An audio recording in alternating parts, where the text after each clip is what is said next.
안녕하세요, 여러분. 오늘은 제 인생에서 가장 힘들었던 시기에 대해 이야기해 볼까 합니다.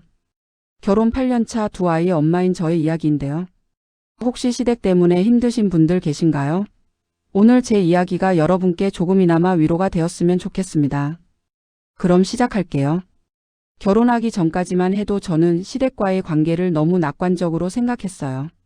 남편이 외아들이라 시부모님이 저를 딸처럼 예뻐해 주실 거라고 생각했거든요. 시어머니도 처음엔 정말 좋으셨어요. 우리 며느리 우리 딸 하시면서요. 하지만 결혼식이 끝나고 신혼집에 짐을 풀기도 전에 시어머니가 오셨어요. 엄마가 집 정리 좀 도와줄게 하시면서 신혼집 곳곳을 돌아다니시더니 제가 놓은 물건들을 하나하나 옮기시는 거예요. 냄비는 여기 두면 안 되지, 여기 둬야지. 수저통은 이렇게 놓으면 불편해. 이리 와봐, 엄마가 알려줄게. 처음엔 시어머니가 나를 위해 해주시는 거야 라고 생각했어요. 그런데 매주 주말마다 시댁에 가야 했고 갈 때마다 요리 평가회가 시작됐어요. 아, 이 국은 좀 싱겁네. 우리 아들은 간 센 걸 좋아하는데. 나물 무칠 때는 참기름을 이렇게 많이 넣으면 안 돼. 우리 집안은 담백하게 먹거든. 이 반찬은 우리 아들 안 먹어. 그거 몰랐어? 남편한테 조심스럽게 말했어요. 여보, 엄마가 내가 하는 요리마다 뭐라고 하시는데. 그랬더니 남편이 뭐라고 했는지 아세요? 우리 엄마 원래 그래. 나쁜 뜻으로 하는 말 아니야. 그냥 내가 잘했으면 하는 마음에서 하는 말이야. 조금만 이해해줘. 이해해달라고요. 저는 누구한테 이해를 받아야 하는 건데요. 그리고 첫 명절이 왔어요. 시댁은 대가족이었어요. 시할머니, 시아버지, 형제분들까지 합치면 20명이 넘게 모이는 큰 집안이었죠.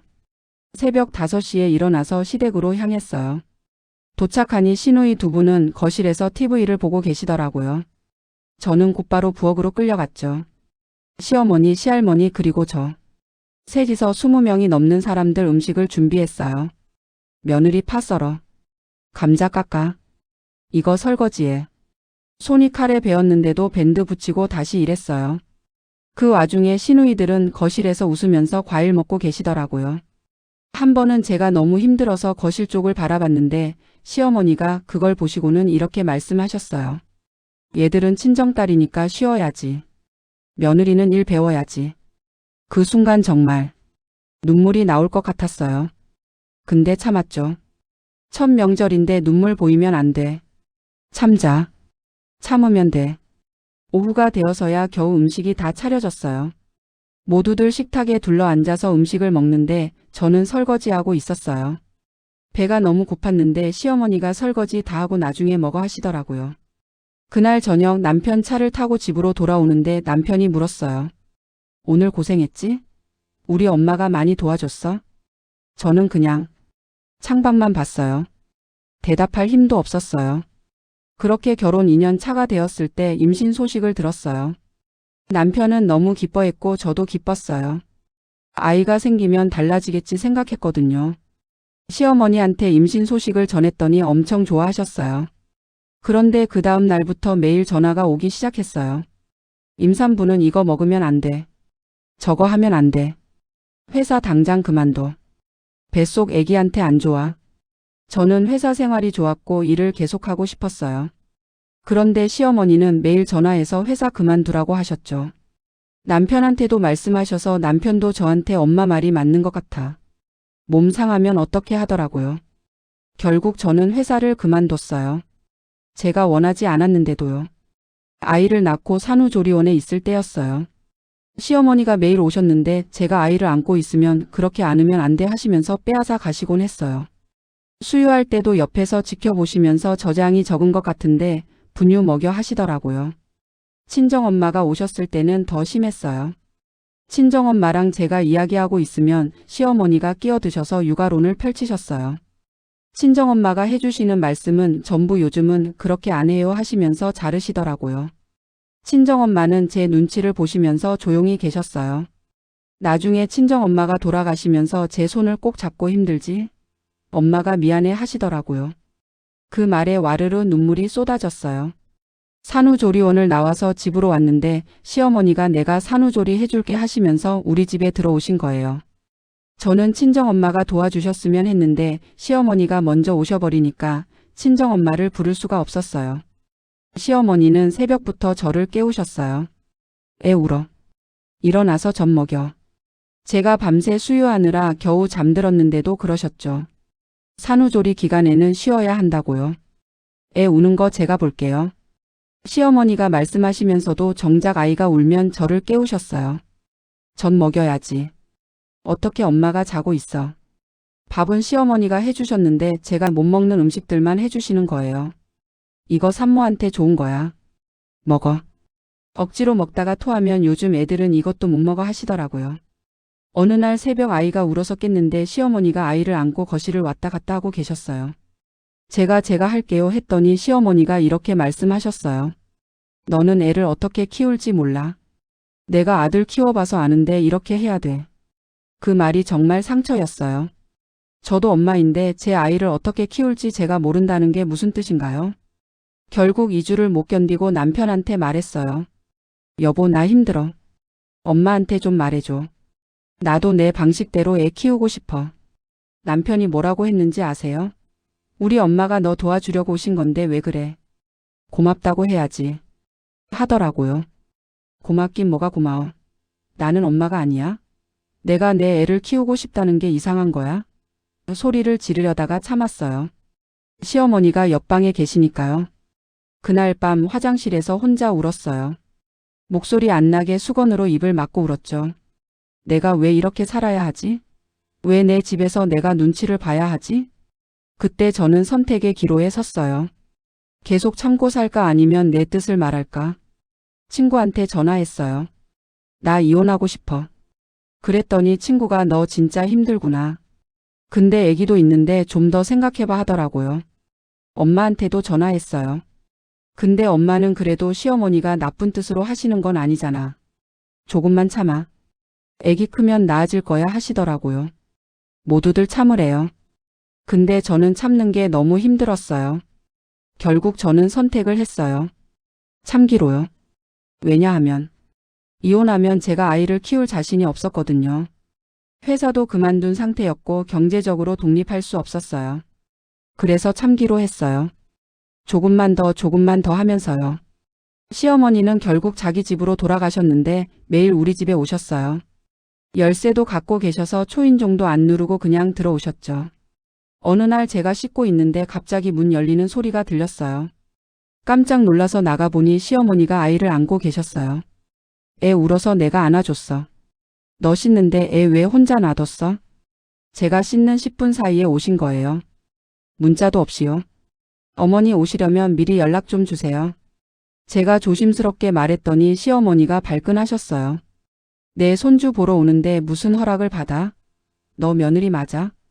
남편한테 말했죠. 여보, 엄마한테 미리 연락하고 오시라고 해줘. 남편은 알았어 하더니 시어머니한테는 제대로 말하지 않았어요. 나중에 들어보니 엄마 오시려면 그냥 문자 한 통만 주세요 정도로만 말씀드렸더라고요. 시어머니는 문자는 보내시는데 집 앞에 도착해서 보내세요. 나 도착했어. 문 열어줘. 이게 무슨 연락이에요? 아이가 돌이 지나면서 저는 나름대로 육아 루틴을 만들어 놨어요. 낮잠 시간, 식사 시간, 놀이 시간 다 정해놓고 규칙적으로 키우려고 했죠. 그런데 시어머니가 오시면 그 루틴이 다 깨져요. 낮잠 시간인데 에이 조금만 놀다 재워도 되지 하시면서 아이를 데리고 나가시거나 식사 시간인데 과자를 주시거나요. 어머니 지금 낮잠 시간이에요. 제가 말하면 애가 안 졸려 하는데 뭐 어때? 내가 너무 깐깐해 하시더라고요. 아이한테 과자 대신 과일을 주면 요즘 엄마들은 너무 예민해. 과자 조금 먹는다고 어떻게 돼? 하시고요. 육아책에서 본 대로 하려고 하면 책대로 키워서 애가 잘 크면 세상에 문제아가 없어 하시면서 비웃으세요. 한 번은 아이가 밤에 너무 안 자서 소아과에 갔더니 의사 선생님이 낮에 너무 많이 자면 밤에 안 자요. 낮잠 시간 조절하세요 하시더라고요. 시어머니한테 그 말씀 전했더니 의사가 뭘 알아? 내가 애 키워봐서 아는데 낮에 많이 재워야 밤에도 잘 자 하시는 거예요. 저는 그냥 포기했어요. 말해봤자 소용없으니까요. 그렇게 몇 년이 흘러서 둘째를 임신했어요. 이번에는 시어머니의 간섭이 더 심해졌어요. 첫째 때 경험이 있으시다고 생각하시는지 아예 제 의견은 듣지도 않으셨어요. 둘째는 이렇게 키워야 해. 첫째 때 내가 이렇게 해서 애가 이렇게 된 거야. 첫째가 뭐가 어떻게 됐다는 건지. 저희 아이 아주 건강하고 잘 크고 있거든요. 둘째 낳고 산후조리 때도 똑같았어요. 아니, 더 심했어요.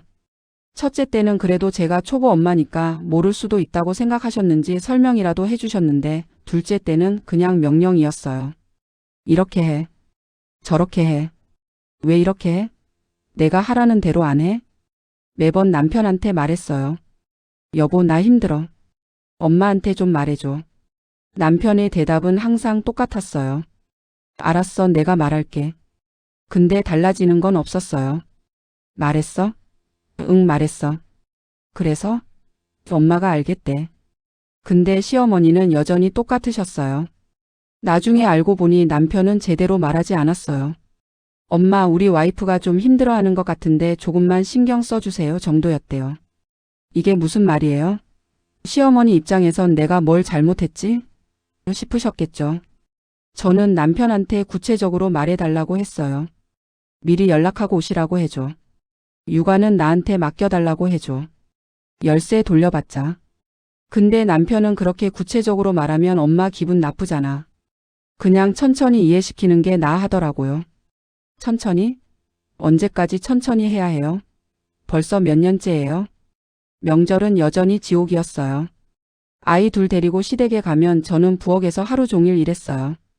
아이들은 시어머니나 시누이들이 봐주시는데 그것도 감사해야 한대요. 한 번은 둘째가 열이 나서 아파하는데도 시어머니가 명절인데 어떻게 안 와?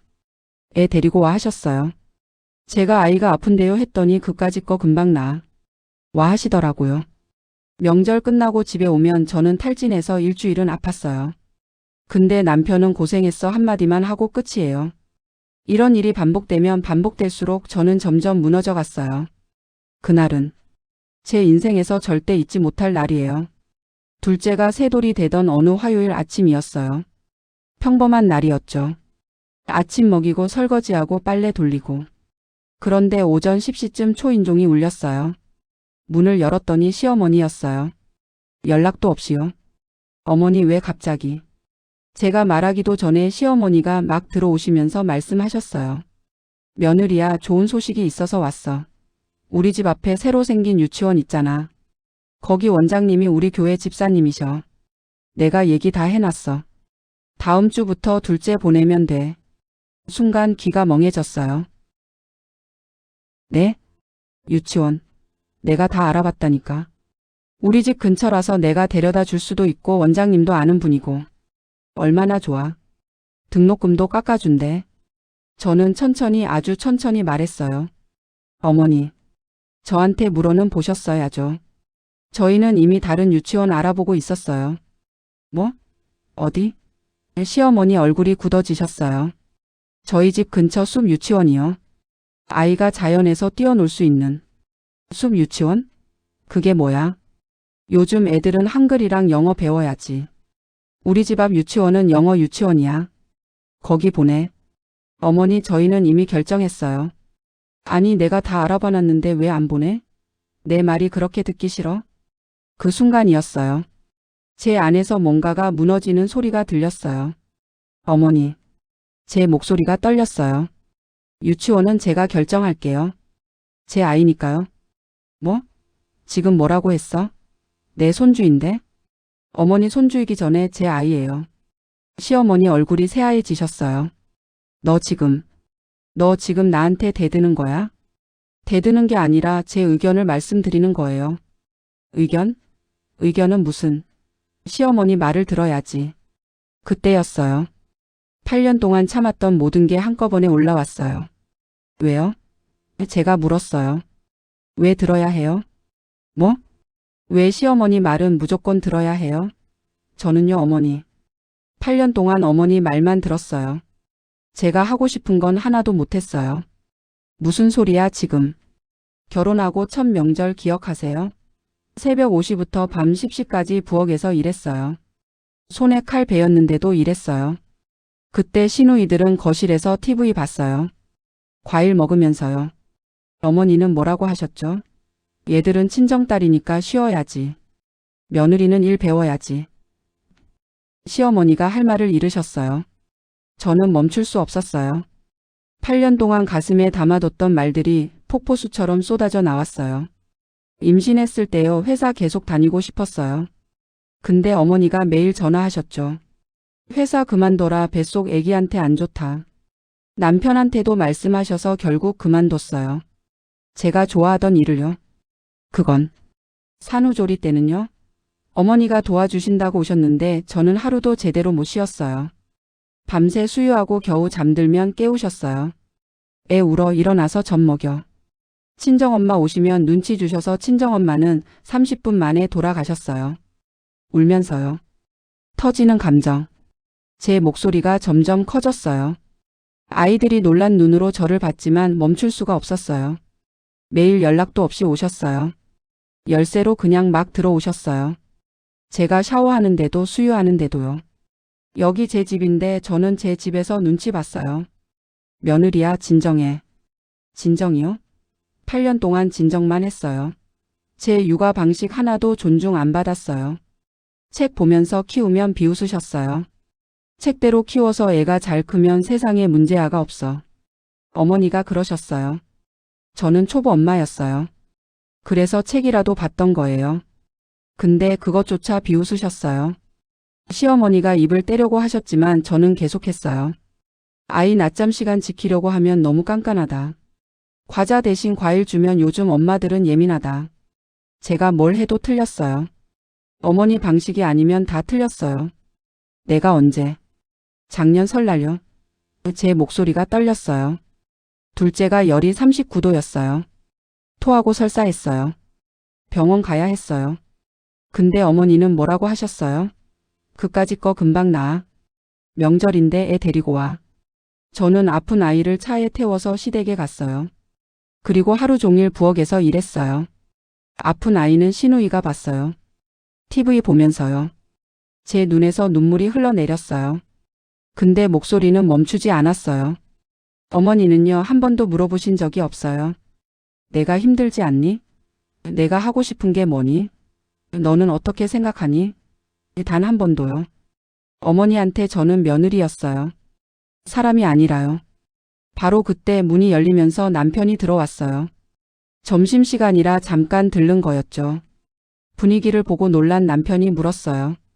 무슨 일이야? 시어머니가 울면서 말씀하셨어요. 아들아, 너희 와이프가 엄마한테 대든다. 엄마가 손주 유치원 좋은데 알아봐 줬더니 싫다고 자기 마음대로 하겠다고. 남편이 저를 보더라고요. 그 눈빛에서 저는 알았어요. 또 시어머니 편을 들 거라는 걸. 여보, 엄마가 좋은 뜻으로. 그 순간 정말로 뭔가가 끊어졌어요. 좋은 뜻? 저는 웃었어요. 미친 사람처럼. 좋은 뜻이면 다야? 좋은 뜻으로 내 인생을 망쳐도 돼? 여보. 아니, 당신. 저는 남편을 똑바로 쳐다봤어요. 8년이야, 8년. 8년 동안 나는 말했어. 힘들다고 도와달라고, 엄마한테 말 좀 해달라고. 당신이 뭐라고 했는지 알아? 엄마가 나쁜 뜻은 아니야. 조금만 이해해줘. 진정해. 맨날 그 소리만 했잖아. 남편이 당황해서 말했어요. 나도 힘들었어. 중간에서. 힘들었어? 제가 비웃었어요. 당신이 힘들었어? 나는 뭐야? 나는 당신 아내야, 아내. 당신 엄마 며느리 로봇이 아니라고. 저는 남편한테 다가가서 얼굴을 마주보고 말했어요.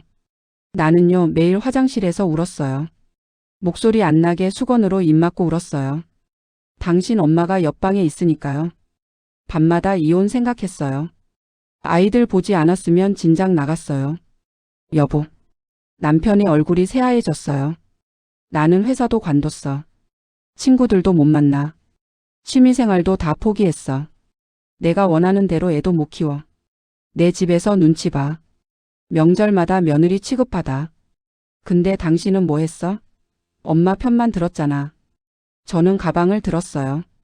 그리고 아이들 손을 잡았어요. 여보, 지금 뭐 하는 거야?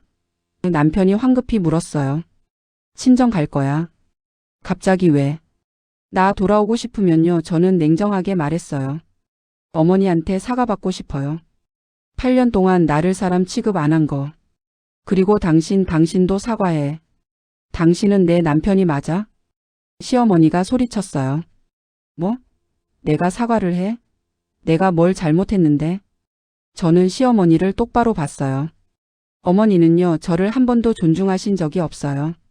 저한테 물어보신 적도 없고 제 말을 들으신 적도 없어요. 어머니는 항상 옳고 저는 항상 틀렸어요. 어머니 방식만 정답이고 제 방식은 전부 틀렸어요. 내가 너 위해서 한 건데. 위해서? 저는 쓴 웃음을 지었어요. 위해서 하는 거면 왜 제 의견은 안 물어봐요? 위해서 하는 거면 왜 저는 행복하지 않아요? 이게 저를 위한 거예요? 시어머니는 아무 말도 못 하셨어요. 문을 나서며 일주일 줄게요. 저는 남편한테 말했어요. 일주일 동안 생각해봐요. 당신 아내가 나야 당신 엄마야. 일주일 후에 전화할 거예요. 그때 당신 대답 듣고 나도 결정할게요. 이혼 서류 쓸지 아니면 다시 돌아올지. 여보, 이혼은 무슨. 남편이 제 팔을 잡았어요. 저는 팔을 뿌리쳤어요. 나 진심이야. 나는 더 이상 이렇게 못 살아. 나도 사람이야. 나도 존중받고 싶어. 나도 행복할 권리 있어. 아이들 손을 잡고 문을 나섰어요. 뒤에서 시어머니가 우는 소리가 들렸어요. 남편이 제 이름을 부르는 소리도 들렸어요. 근데 저는 뒤돌아보지 않았어요. 처음으로 저를 선택했어요. 차 안에서. 차를 몰고 가는데 눈물이 계속 나왔어요. 뒷좌석에서 둘째가 물었어요. 엄마, 우리 어디 가? 할머니 집 안 가? 응, 오늘은 외할머니 집 갈 거야. 왜 엄마 울어? 저는 백미러로 아이를 보면서 말했어요. 엄마가 울긴 하는데 슬퍼서 우는 게 아니야. 엄마가 용기를 냈거든. 그래서 눈물이 나는 거야. 그날 저는 처음으로 제가 자랑스러웠어요. 8년 만에 처음으로요. 냉전이 2달째 이어지던 어느 날 저는 결심했어요. 상담을 받기로요. 혼자서는 이 상황을 해결할 수 없다는 걸 깨달았거든요. 상담사 선생님은 제 이야기를 다 들으시고 이렇게 말씀하셨어요. 지금까지 참 힘드셨겠어요. 그런데 한 가지 여쭤볼게요. 당신은 왜 그렇게 오래 참으셨나요? 저는 대답했죠. 제가 참지 않으면 가정이 깨질 것 같았어요. 가정이 깨진다는 건 누구한테 더 큰 손실일까요? 지금 상태가 진짜 가정인가요? 그 말이 저한테 큰 충격이었어요. 맞아요. 지금 이게 가정인가요? 저는 행복하지 않았어요. 남편도 눈치 보느라 힘들어했고 아이들도 어른들 사이에서 불편해했어요. 상담사 선생님은 말씀하셨어요. 경계를 설정하는 것은 관계를 끊는 게 아니에요. 오히려 건강한 관계를 만드는 거예요. 당신이 무너지면 가정도 무너져요. 상담을 몇 번 받고 나서 저는 남편한테 진지하게 말했어요. 여보, 우리 제대로 이야기 좀 하자. 나는 진짜 한계야. 이혼까지 생각하고 있어. 남편은 그제야 정신을 차린 것 같았어요. 이혼? 그렇게까지? 응. 나는 더 이상 이렇게 못 살아. 나도 사람이야. 나도 존중받고 싶어. 너는 엄마 편만 들면서 나는 항상 혼자였어. 우리가 부부야, 남남이야?